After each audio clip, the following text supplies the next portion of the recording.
Oh, Jon-Claude, let the beat bang. What's up? What's up? You know who it is. Today we got a good quote from the Bible, Proverbs 13:20. Walk with the wise and become wise. Associate with fools and get in trouble.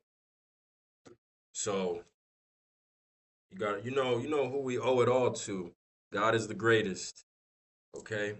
I say this daily, I say it on my channel. Y'all hear me talking about it a lot. Anyways, what's good, y'all? It's your boy Jon-Claude. Jon-Claude on the beat. Today we back with another episode of the only exclusive podcast, and today we're diving into a book that cuts through the fluff of the hustle culture and gets down to the actual mechanics of running a successful enterprise. Um, we're looking at this book called The Little Small Business Book by Micah Fraim. This isn't about Silicon Valley unicorns. This is about the real world fundamentals that keep a business profitable and sustainable. Let's go ahead and break it down. So, with this book, Frame starts with a reality check. Most small businesses don't fail because the product is bad, they fail because the business of the business is ignored. The book focuses on three main pillars: value, efficiency, and awareness. The biggest takeaway here is the specialist versus generalist debate. Frame argues that in a crowded market, being the everything person makes you a commodity. When you specialize, you aren't just a service provider, you become a solution to a specific painful problem.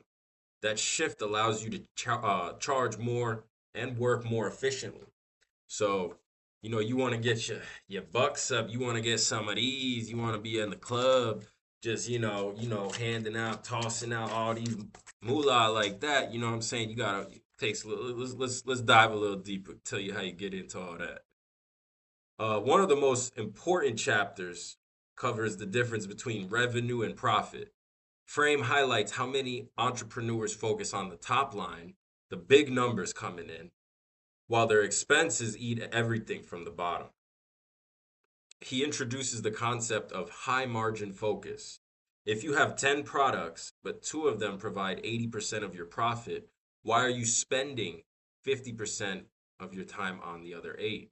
The goal is to identify your most profitable actions and ruthlessly automate or delegate the rest. On marketing, Frame is very practical.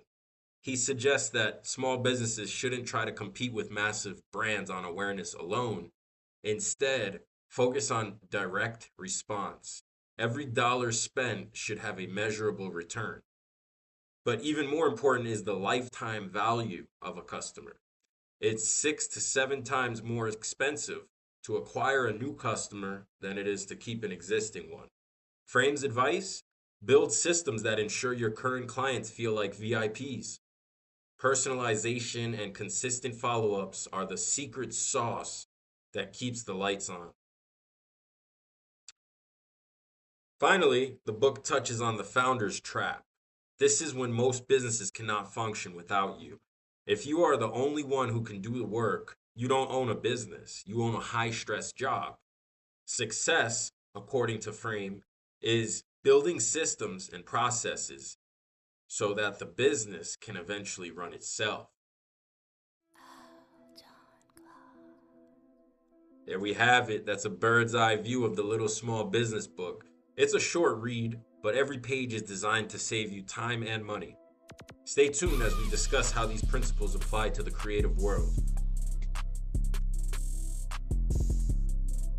All right, so all my music producers, artists, specifically the music industry producers I'm talking to find success in this industry, producers can apply some of Frame's principles through these specific strategies.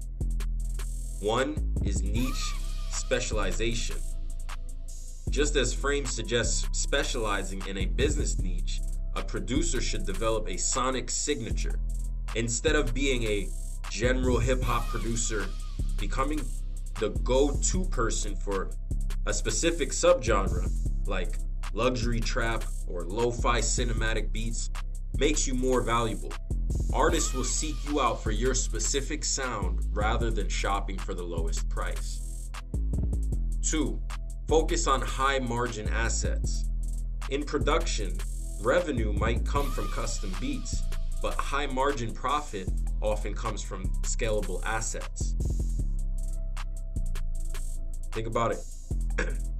If custom sessions take 10 hours for a set fee, but a high quality drum kit or MIDI pack sells infinitely with zero extra labor, the producer should shift more energy toward the scalable assets.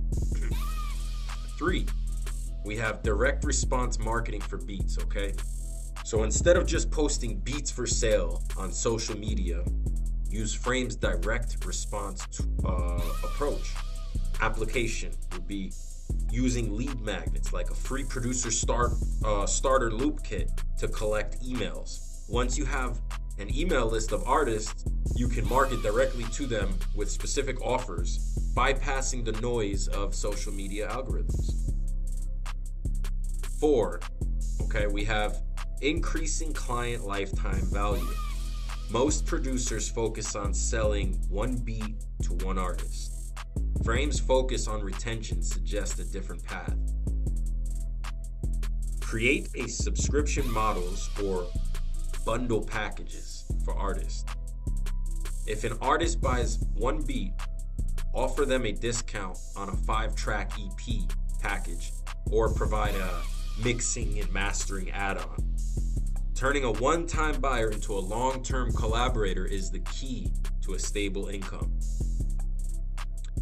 And 5, systemizing the workflow. To avoid the founder's trap, a producer needs to systemize the technical side of the craft. Application would be use templates for mixing and arrangement to cut down on grunt work. Create a standardized onboarding process for new artists, like a simple form to them for them to submit stems and references so that the administrative side of the studio doesn't drain creative energy. Things like this, guys. So today's little podcast episode for Only Exclusive, this is what we're talking about. It's a great book. Again, the name of the book, The Little Small Business Book by Micah Fraim. It's a great book.